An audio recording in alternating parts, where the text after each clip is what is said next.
Manchester United will be looking to avoid a repeat of their transfer errors in the past when Sir Jim Ratcliffe arrives. Sir Jim Ratcliffe is already calling the shots at Manchester United in preparation for his arrival at Old Trafford, and one of the areas that requires a major overhaul is the club's recruitment strategy. Erik ten Hag has spent £400 million in 18 months at the club with little improvement made, despite some big names arriving in Mason Mount and Casemiro, and there will be changes made to how the club operates in the transfer market. Ratcliffe is set to invest over £1.5 billion in the club to underline how serious he is taking, with his £1.3 billion purchase of a 25% stake followed by £245 million to redevelop Old Trafford. Club funds will be used in the transfer market, and caution will be exercised to avoid a repeat of past errors as he looks to make sweeping changes by replacing Richard Arnold and John Murtough. A perfect example of United's botched recruitment strategy was the £50 million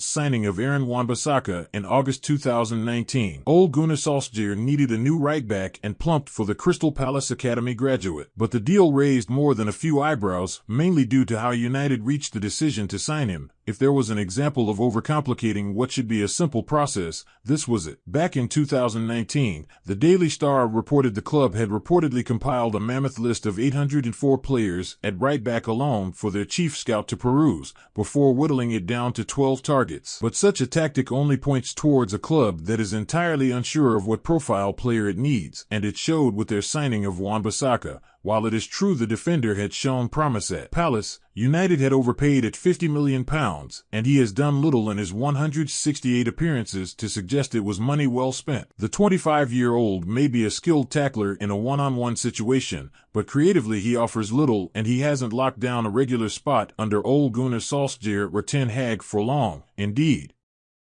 even Diogo Dalot's signing came out of nowhere when Jose Mourinho spent £19 million to recruit the Portuguese from Porto.